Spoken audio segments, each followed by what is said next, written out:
দেখেন আমরা ইন্ডিকেটর যেগুলো লাগাবো, তো এই জন্য আপনি যে কাজটা করবেন, এখানে দেখেন যে ইন্ডিকেটর অপশন আছে, এখানে যান।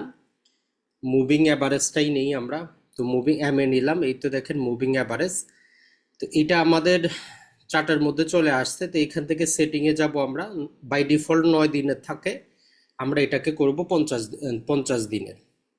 আর এর কালারটা আমরা গ্রিন কালার করে দেই, তাহলে আমাদের বুঝতে ভালো হবে। একটু মোটা করে দেই, তো তাহলে দেখেন যে গ্রিন কালার হয়ে গেছে মোটা। তো এটা হচ্ছে আমাদের একটা, মানে গত 50 দিনের তুলনায় শেয়ারটা কম দামে বিক্রি হচ্ছে। তো আরো একটা আমরা ইন্ডিকেটর লাগাবো, এটাই লাগাবো, তবে এটাকে আমরা 200 দিনের লাগাবো, দীর্ঘমেয়াদে, যেহেতু আমরা দীর্ঘমেয়াদে হোল্ড করার চেষ্টা করতেছি। তো ওইটার ক্ষেত্রে আবার নেবেন, নেওয়ার পর এখানে আপনি চলে যান, এর সেটিং অপশনে গিয়ে এখানে আপনি 200 দিন দিয়ে দেন। আগে ছিল আমাদের 50, একই ইন্ডিকেটর আমরা এখানে 200 দিনের ব্যবহার করব। আর স্টাইলটা এটা রেড দিয়ে দেই, যেহেতু আমাদের এটা হচ্ছে বেস লাইন। তো এই হচ্ছে আমাদের, দেখেন যে দুইটা রেখা চলে আসলো। আপনার আর কিচ্ছু দেখার দরকার নাই।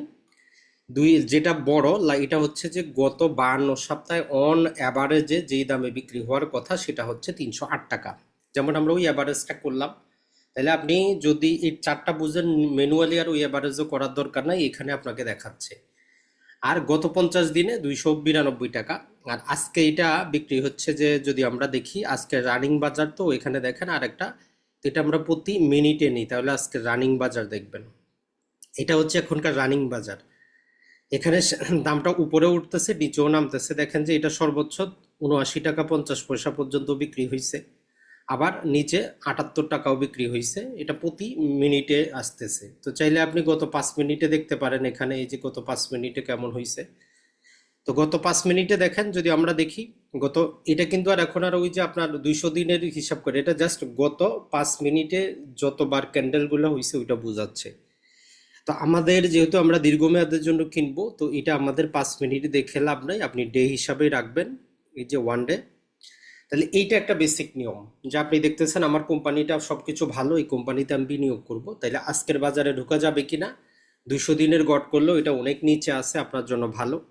50 দিনের গড় করলেও এটা অনেক নিচে আছে, আপনার জন্য ভালো। তাহলে এই শেয়ারটাতে আপনি এখন কিনতে পারেন। আর যদি আপনি লম্বা হরাইজনে দেখেন, মোটামুটি দেখেন যে এটা ম্যাক্সিমাম, আমরা যেটা বললাম যে এই জায়গা পর্যন্ত আসছে। এটাকে যদি আমরা একটা রেখা দিয়ে দেই, এটা যদি আপনি দেখেন যে এটা ম্যাক্সিমাম, আমরা যদি বলি এই পর্যন্ত, আর একটু চাইলে নামতে পারে। এখন নামবে কিনা এটা তো আর আমাদের কোনো গ্যারান্টি তো আর কেউ দিবে না। এটা চাইলে ধরেন যে 273 টাকা পর্যন্ত আসতে পারে। আমরা আপনাদেরকে যে একটা সাপোর্ট লেভেল আর রেজিস্ট্যান্ট দেখাইছি, ওই সূত্র বলতেছে এটা যদি ম্যাক্সিমামও নামে 273 পর্যন্ত যাবে। এখন আপনি যদি অল্প কেনার ইচ্ছা থাকে, আপনি কিনে নেন, সমস্যা তো নাই। আজকে 10টা কিনেন, 10 দিন পরে 2টা কিনেন, 5টা কিনেন, আপনার টেনশন নাই, কারণ অ্যাভারেজের চাইতে কম আছে। এখন এই একই সূত্রটা আমরা প্রয়োগ করি স্কোয়ারের ক্ষেত্রে। এস কিউ এর স্কোয়ারের ক্ষেত্রে আপনি যান।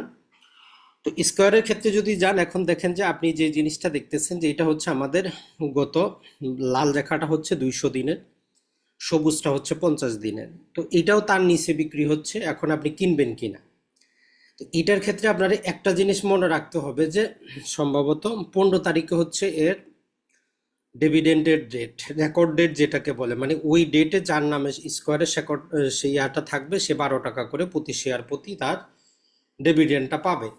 এখন আপনি যেহেতু পূর্বে কিনেন নাই, তো আজকের বাজারে আপনার না কিনাই ভালো। কারণটা কি? ওই ডিভিডেন্ডের টাকাটা আপনি সাথে সাথে পান না, এটার জন্য সময় লাগে। যেমন এখানে যদি আমরা একটা দেখাই, এখানে সম্ভবত থাকার কথা এখানে, অথবা তার পরেরটার মধ্যে ডিভিডেন্ডের হিসাবটা জাস্ট একটু দেখার চেষ্টা করি।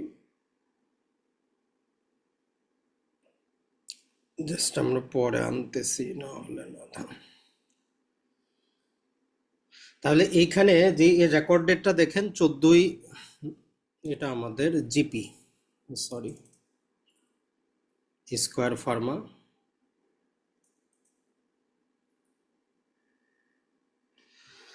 এই যে স্কোয়ার ফার্মাতে যান, এর রেকর্ড ডেটটা দেখেন, এটা হচ্ছে 16 তারিখে। আজকে আজকে হচ্ছে আমাদের 12ই নভেম্বর, তার মানে 16ই নভেম্বর। এটা যত ইন্ডিকেটর দিচ্ছে আপনি জানেন 16ই নভেম্বর হচ্ছে রেকর্ড ডেট। তো এই জন্য আমরা কি বলছি, যেই পরিমাণ সে ডিভিডেন্ড দিবে রেকর্ড ডেটে, ওই পরিমাণ তার শেয়ারের দাম কমে যাবে। এটা কমে যাওয়া না, এটাকে বলে যে অ্যাডজাস্ট করা। তাহলে আপনি যেহেতু পূর্ব থেকে কিনেন নাই, আজকে আপনি যত টাকা দিয়ে কিনেন আপনার শেয়ারের দামটা কম থাকবে, আপনার যে পোর্টফোলিও রেট হয়ে যাবে, আর আপনার ব্যাংকে টাকাটা 1-2 মাস পরেও আসতে পারে। আবার বাংলাদেশে কিছু কোম্পানি আছে ডিভিডেন্ড ঘোষণা করে ডিভিডেন্ড দেয় না, 6 মাস পরে দেয়, 1 বছর পরে দেয়, নানা প্রকার। তো এই জন্য আপনি যেহেতু নতুন, ডিভিডেন্ডের আশা এখন ক্রয় করে লাভ নাই। আপনার টার্গেট থাকবে আপনি শেয়ার সংখ্যা বাড়াবেন। তাহলে যেহেতু আমরা এইটা দেখতেছি কত, আমাদের 212 টাকা বিক্রি হচ্ছে, সে 12 টাকাকে দিচ্ছে, ডিভিডেন্ড দিচ্ছে, তার মানে এটা 17 তারিখে যেদিন বিক্রি হবে, এর রেকর্ড ডেটটা কত, 16 তারিখে, তার মানে 17 তারিখে আপনি এইটা 200 টাকায় পাবেন।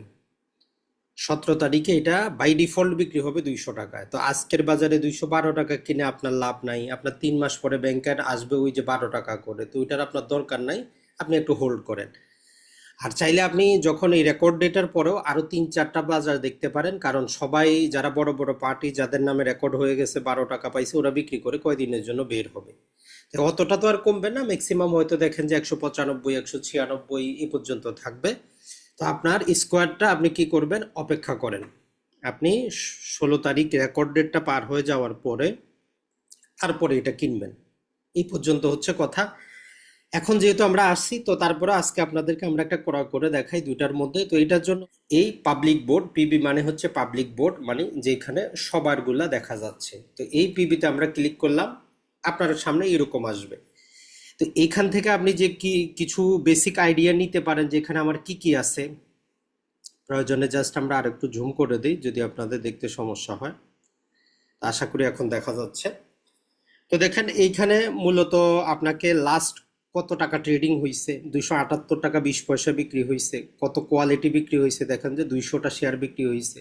আজকে যখন সকাল 10টায় ওপেন হয় 278 টাকা 70 পয়সায় ওপেন হয়েছে, মানে এইরকম নিয়ম কানুন আছে। আর আপনি ক্রয় করবেন না বিক্রয় করবেন, ধরেন যে আপনার অলরেডি ক্রয় করা আছে, তাইলে সেলে যাবেন, আর যদি কিনতে চান তাহলে বাইয়ে যাবেন। তো আমরা বাইয়ে ক্লিক করতেছি। তো এখন আমাকে এখানে দেখাচ্ছে যে সর্বপ্রথম আপনি কত করে প্রাইসটা দিতে চান। বাই ডিফল্ট এখানে আপনার দেখাচ্ছে কত, 278 টাকা 30 পয়সা। এখন আপনি যদি অপেক্ষা করার ইচ্ছা থাকে যে আজকের মার্কেটে সবচেয়ে কম দামে আমি নিব, তাইলে আপনি কি করবেন, এইখানে দেখেন যে বেস্ট বিড দেখাচ্ছে 278 টাকা 20 পয়সা। আর যারা বিক্রি করবে তারা বলতেছে যে 200, এখানে দেখেন 279 টাকা হইলে আমি বিক্রি করব, নাইলে করব না। তো আপনি অপেক্ষা করে, যেহেতু 2:30টা পর্যন্ত শেয়ার বাজার চলবে, তো আপনি যদি ধরেন যে 278 টাকা 10 পয়সা দিয়ে রাখেন, দেখবেন যে আপনার ক্রয় হয়ে গেছে। আর যদি আপনি চান তৎক্ষণাৎ ক্রয় করতে, যেমন এখন আমি যেহেতু আপনাদের জন্য ক্রয় করব, তো এখন আমি কিন্তু এই যে 278 টাকা 20 পয়সা দিলে ম্যাক্সিমাম 5 মিনিটের মধ্যে কিন্তু ফিল হয়ে যাবে। তো ওইটাই জাস্ট দিচ্ছি। তাহলে এটা হচ্ছে আমরা 278 টাকা আমি 20 পয়সায় দিই তৎক্ষণাৎ ক্রয় করার জন্য। তবে আপনি ট্রাই করবেন 10 পয়সা কমে দেওয়ার জন্য, অথবা 20 পয়সা কমে দেওয়ার জন্য, অথবা আপনি অপেক্ষা করবেন যে আর ক্লিক করব। তো আমাকে কনফার্মেশন চাচ্ছে সবকিছু ওকে। তো এটা দেওয়ার পরে দেখেন এখন আমার স্কোয়ার ফার্মাটা, আপনিও যখন এরকম অর্ডার করবেন স্কোয়ার ফার্মা, এটা লাইনে দাঁড়িয়ে আছে, মানে আমার ওই বিটে চলে গেছে। এখন অটোমেটিক সিস্টেম ম্যাক্সিমাম 5 মিনিটের মধ্যে দেখবেন যে এটা ক্রয় হয়ে আমার নামে চলে আসবে। এখানে ওয়ালটন লেখেন, টেকনিক্যাল চার্ট আপনারা কি ইন্ডিকেটেড করতেছে আপনি দেখেন। দেখেন এইটার মধ্যে এখন যদি আমরা আপনাদেরকে দেখাই, এখানে যেটা হচ্ছে যে আমাদের 200 দিনের কমে আছে, কোনো সমস্যা নেই, 50 দিনের কমে আছে, সমস্যা নেই। কিন্তু আমরা যেটা আপনাদের বলছি যে ম্যাকডি আপনি একটু দেখার চেষ্টা করবেন, নিচের দিকে আমরা যেখানে দেখতেছি। তো এই জিনিসটা আমাদেরকে যেটা দেখাচ্ছে যে দেখেন ধীরে ধীরে অল্প অল্প করে গ্রিন ক্যান্ডেল কিন্তু তৈরি হচ্ছে। এখানে রেকর্ড ডেটের পরে ইচ্ছা মতো বিক্রি হয়েছে, তো এখানে ধীরে ধীরে কিন্তু বিক্রি হয়েছে। এখন আপনি এখানে চাইলে কিন্তু এন্ট্রি নিতে পারেন ধীরে ধীরে, ওই আমাদেরকে ইন্ডিকেটরটা দিচ্ছে। আর আরএসআই আমাদেরকে যেটা বলতেছে যে এটা বেশি পরিমাণে কি হয়েছে, বিক্রি হয়েছে, এখন মানুষ ধীরে ধীরে ক্রয় করবে। তারপরে আমরা আরো একটা ইন্ডিকেটর লাগাবো, যেটা আমরা আরএসআই এর মধ্যে দুইটা আরএসআই পাবো, এইটা স্টোকেটিস আরএসআই, এটা আমরা লাগাবো। এটা আমাদেরকে আরেকটা ইন্ডিকেটর দিবে। দেখেন এইটা আমাদেরকে একটা কিন্তু সিগন্যাল দিচ্ছে যে হ্যাঁ আপনি এই শেয়ারটাতে এন্ট্রি নিতে পারেন, এটা ঊর্ধ্বমুখী, মানে এই পর্যন্ত যাবে। তার মানে এইখানে আপনাকে দেখেন আমরা কয়টা ইন্ডিকেটর ব্যবহার করতেছি। একটা হচ্ছে নর্মাল আরএসআই, আমাদেরকে বলতেছে এটা অধিক পরিমাণে বিক্রি হয়েছে, এখন মানুষ ধীরে ধীরে ক্রয় করবে। ম্যাকডি আমাদেরকে বলতেছে যে এটা ধীরে ধীরে ঊর্ধ্বমুখী, মানুষ কেনার আগ্রহ দেখাচ্ছে। আর আরএসআই আরেকটা যেটা ব্যবহার করলাম, এইটা আমাদেরকে সিগন্যাল দিচ্ছে যে আপনি এটা কিনতে পারেন, মানে এটা এখন ঊর্ধ্বমুখী যাচ্ছে।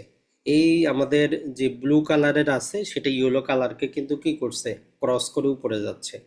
তো এই সাধারণ ইয়াটা যদি আপনি ব্যবহার করেন, তাইলে এই শেয়ারটা এখন আপনার জন্য উপযুক্ত, আপনি এটাতে কিনতে পারেন। মোটামুটি এই সিগন্যালটা আপনি কিন্তু পাচ্ছেন।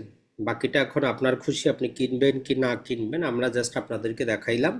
তো ওয়ালটনটা আমি কিনতেছি না, তো ওইটা আর আপাতত দেখাচ্ছি না। আরেকটা সম্ভবত কোনটা বললাম, রবি সম্ভবত। তো রবিটা একটু দেখার চেষ্টা করি যে আজকের বাজারে আপনি যাবেন কিনা বা কিনবেন কিনা।